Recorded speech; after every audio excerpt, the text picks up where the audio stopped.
చేయాల్సిన కొన్ని అంశాలు ఉన్నాయి. గౌరవ కలెక్టర్ గారు ఇందిరమ్మ ఇళ్ల గురించి చాలా స్పష్టంగా చెప్పారు. సాధించుకున్న తెలంగాణలో ఆనాటి ప్రభుత్వం 10 సంవత్సరాలలో పేదవాడి కళని కలలాగానే చూపించింది. ఎప్పుడు ఎన్నికలు వచ్చినా అది నిజమైన ఎన్నికలు కానీ బై ఎలక్షన్స్ కానీ ఎన్నికలు వచ్చినప్పుడు బొమ్మలు చూపించేది, టీవీల్లో యాడ్స్ ఇచ్చేది, పేపర్లో పెంట్ లైన్లో ప్రింట్ పేజీలో అద్భుతమైన బొమ్మలు చూపించి మీరు ఓట్లేసినట్లయితే ఈ ఎన్నికల తర్వాత సింగిల్ బెడ్రూమ్ కాదు డబల్ బెడ్రూమ్ ఇల్లు ఇస్తానని మాయమాటలు చెప్పేది. కానీ 10 సంవత్సరాలలో ఆ ప్రభుత్వం మొదలు పెట్టిందే 93,000, పూర్తి చేసింది 66,000, మిగిలిన 30,000 చిల్లరు మండుగోడలతోనే దర్శనమిచ్చాయి. పేదోడు ప్రభుత్వం మీ దీవెనలతో ఇందిరమ్మ ప్రభుత్వం వచ్చిన తర్వాత ఆనాటి ప్రభుత్వం హౌసింగ్ శాఖను మొత్తాన్ని రద్దు చేసింది. హౌసింగ్ శాఖే లేకుండా చేసింది. గౌరవ ముఖ్యమంత్రి రేవంత్ రెడ్డి గారు ఆలోచనలకు అనుగుణంగా కేబినెట్ సహచర మంత్రులమందరం పేదవాడి కళ నెరవేర్చాల్సిన బాధ్యత మన ఇందిరమ్మ ప్రభుత్వం మీద ఉంది. ఇందిరమ్మ అంటేనే పేదోడి కళ, పేదోడి ఇల్లు. అటువంటి ఇందిరమ్మ ప్రభుత్వంలో ఇల్లు ఇచ్చే ప్రణాళిక మన ప్రభుత్వం పెద్ద ఎత్తున చేపట్టాలి అని తలంచి మొదటి విడత రాష్ట్ర వ్యాప్తంగా 4.5 లక్షల ఇల్లు ఇచ్చే దానికి శ్రీకారం చుట్టి ప్రతి నియోజకవర్గానికి తక్కువలో తక్కువ 3,500 ఇళ్లు ఇస్తూ ఇది నిరంతరము ఇచ్చే కార్యక్రమం. ఒక్కసారి 3,500 ఇచ్చి చేతులు దులుపుకునే ప్రభుత్వం కాదు. దయచేసి నా ఆడబిడ్డలు గుర్తించాలి. ఇందాక సత్యన్న చెప్పారు, ఏ నియోజకవర్గానికి పైన 3,500 ఇళ్లు సరిపోవన్నా మాకు కనీసం ఇంకొక 1,000-1,500 ఇయ్యండి అని అడుగుతున్న మాట నిజం. అది అవసరం కూడా ఉంది. ఆనాటి 10 సంవత్సరాల ఒత్తిడి ఈనాడు ప్రజాప్రతినిధుల మీద ఉన్నమాట వాస్తవం. కానీ ఈ ప్రభుత్వం 4.5 లక్షల ఇళ్లు కట్టడం అంటే 22,500 కోట్ల రూపాయలు అవసరం.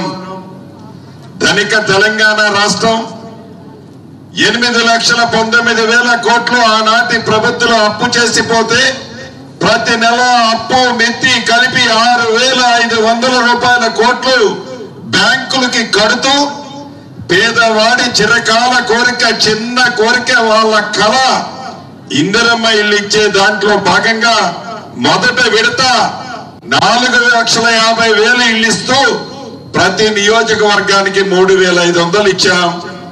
ఈ రాబోయే 3.5 సంవత్సరాలలో ఆడబిడ్డలు చాలా క్లియర్ గా వినాలి. ఇక్కడికి వచ్చిన ఆడబిడ్డలు వినాలి, రాష్ట్ర వ్యాప్తంగా టీవీల ముందున్న ఆడబిడ్డలు కూడా వినాలి. ఇప్పుడు నీది ఏ కులమని అడగల, నీది ఏ మతమని అడగల, నువ్వు మొన్న ఎవరికి ఓటేసావని అడగల, నా కండవ కప్పుకుంటేనే నీకు ఇల్లు ఇస్తానని చెప్పటం లేదు. పేదవాడు అయ్యుంటే చాలు, పేదవాడు అయ్యుంటే చాలు, పేదవాడికి ఇందిరమ్మల్ని ఇవ్వాలి అని దృఢ సంకల్పంతో మొదట విడత ఇస్తున్నాము. మళ్ళీ 3 సార్లు ఇస్తాము.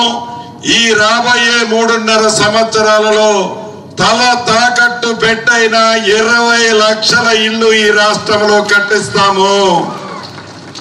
20 లక్షల ఇల్లు ఇచ్చిన తర్వాతనే మళ్ళీ అసెంబ్లీ ఎన్నికల్లో మీ గుమ్మానికి వచ్చి ఓటు అడుగుతాము. ఇది కాంగ్రెస్ పార్టీ సిద్ధాంతం. ఇది ఇందిరమ్మ ప్రభుత్వం యొక్క పట్టుదల.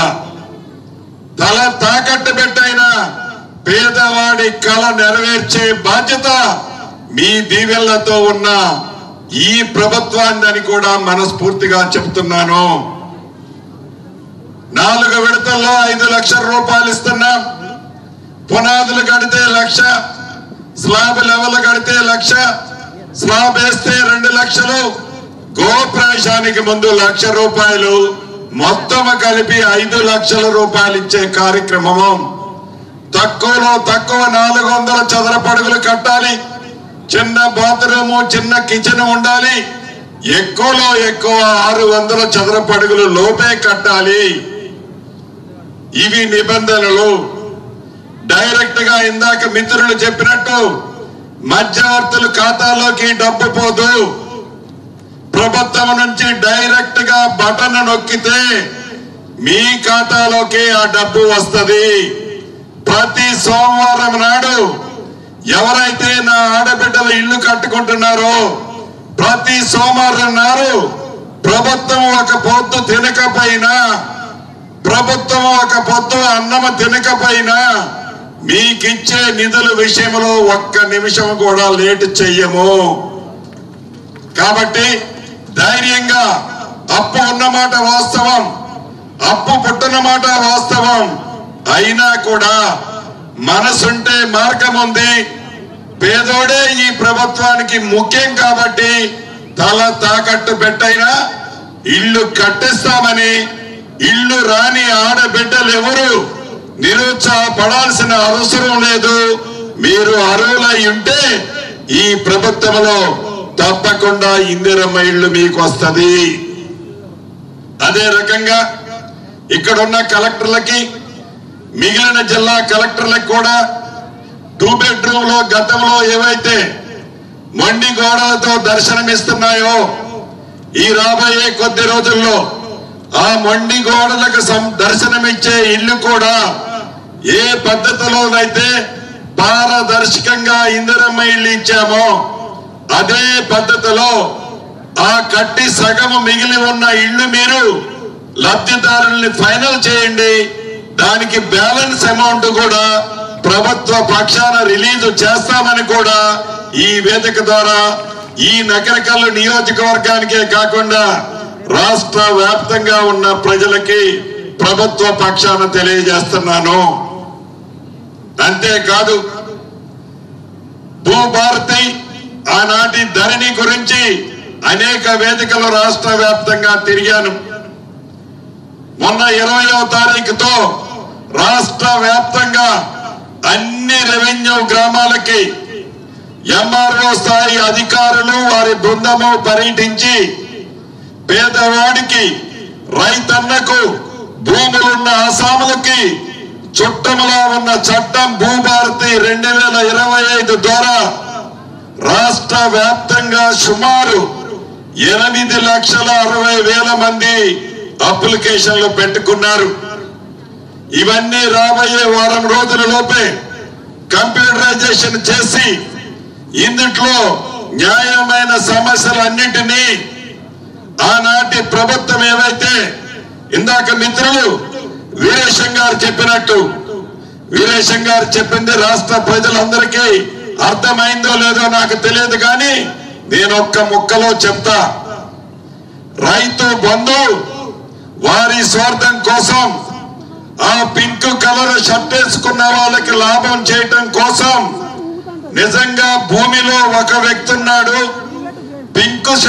పింక్ కలర్ షర్ట్ వేసుకున్న వ్యక్తికి ఆ భూమిలో పేదోడు ఎవడైతే ఉన్నాడో బలవంతాన ఆ పేదోడు భూమిని లాక్కొని ఈ పింక్ కలర్ షర్టులకి పాస్ బుక్కులు ఇచ్చి రైతు బంధు ద్వారా వాళ్ళకి ప్రభుత్వం